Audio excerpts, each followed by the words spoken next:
So there's the potential for us to have fewer of these drop-in-from-the-sky assessments and to actually get more reliable as well as more valid assessment information by integrating assessment with learning in the context of online systems. So that's what I think is exciting about that. Any thoughts, any comments on that? I'm going to change topics a little bit after this. So I got a smile back there. Are you skeptical? No, we're doing carry on. Carry on, okay. Any other thoughts?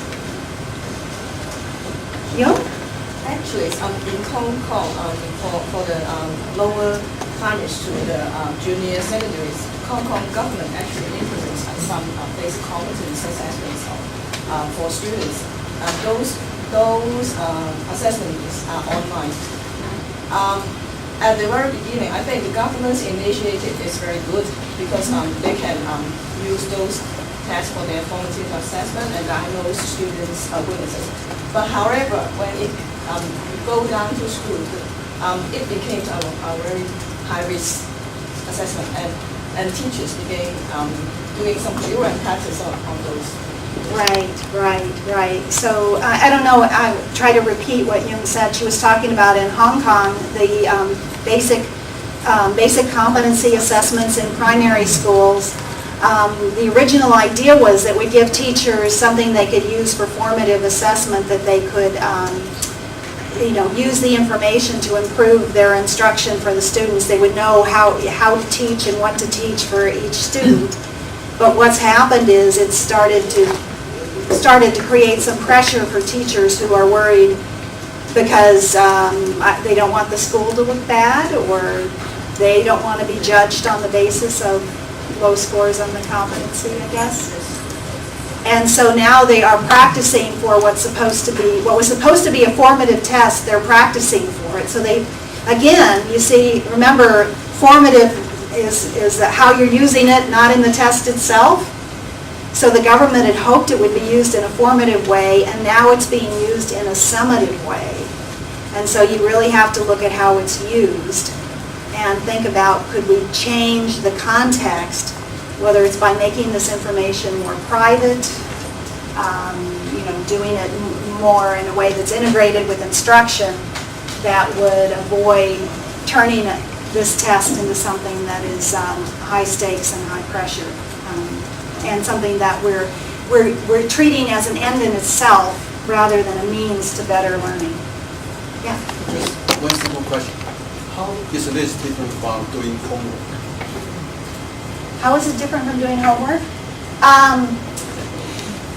Homework, generally I would say, homework can be an assessment. The question is, how carefully designed is the homework? What kind of measure is taken from it, and is the measure, valid and reliable for the purpose for which you're using it? But yes, homework. This could be your homework. Learning online can be done at home. And that would be, that's learning, and that could have assessment in it if you're abstracting the measures and you can show that the measures are predicting something or, are measuring something that's important that occurs elsewhere. So yeah, there's no hard line between test and homework, assessment and homework. Homework can be an assessment. The best homework would be an assessment. And another important point is the best homework would be an assessment, and the student would understand. The student would be given the information in which to reflect on how well they were doing, so that the student would learn something about their state of learning, their state of understanding, as well as the instructor in the very best homework. Yeah. Okay. I thought I would, for the rest of the time we have, talk a little bit about assessing technology skills. And I'm just going to try to get a sense of what you're doing in your countries and talk a little bit about some different things that are being done either internationally or in the United States. Because I think we're at kind of an interesting point. Jordy talked about this, you know, we've largely moved away from the idea of our goal being teaching about technology. So we're now more concerned in many countries about what people are able to do and their problem solving with technology. So now you come from an assessment perspective and you think about, are we going to test students' technology skills or something to technology literacy or digital literacy or problem solving with technology? What are we going to test or assess, and how should we assess it? And I think that's an area with lots of different ideas, and I don't have an answer. I'm just interested in the discussion here.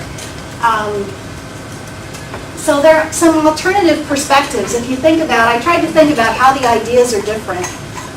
One is you can, define it fairly narrowly in terms of the kinds of things you're trying to cover in your assessment of technology literacy. You can be narrow, or you can be very, very broad. So it encompasses all 21st century skills. It encompasses, well, you'll see in a minute, for some people it encompasses pretty much everything. You can emphasize technical aspects, so kind of the technical expertise, the expertise with software or with computers, or you can emphasize the cognitive skill and thinking aspect of it. So that's another kind of dichotomy. You could also measure it pretty much separately, as now we're going to try to measure your technological literacy. Or you could embed it in different subject areas. Now we're going to measure, or now we're measuring your language facility, and we're going to see how you're able to use technology and communication in whatever language we're measuring your facility in. Or we can think about, now we're measuring 21st century skills, and part of 21st century skills have to do with using information and technology resources. So those are some of the different slices on it. And I'm just going to show you a few things that are around, and then I'd love to hear your thoughts both on how you're doing it in your country and what you think should be done, if anything. I might start off by saying this was kind of interesting to me. In the United States, in the No Child Left Behind Act, part of it actually talks about the use of technology in education. And it set a goal. It set the goal that all students will be technologically literate by grade 8. And it said that the states were supposed to assess whether students were technologically literate by grade 8. And so the 50 states said, well, all right, federal government, Congress passed this law. Well, what does technologically literate mean? And the federal government actually said, well, we're not going to tell you. We won't. We're not going to tell you. That's a state responsibility. But we won't punish you if you don't actually measure whether students are technologically literate. So they kind of all decided to ignore that part of the law, which is what they've done. So a few states measure technology literacy in the United States, but actually most of them don't, which is kind of interesting, I think. Or if they do measure technology literacy, sometimes they ask students, do you know how to do this, do you know how to do that, do you know how to do that? And the same thing with teacher technology literacy. So we haven't done a very good job in our country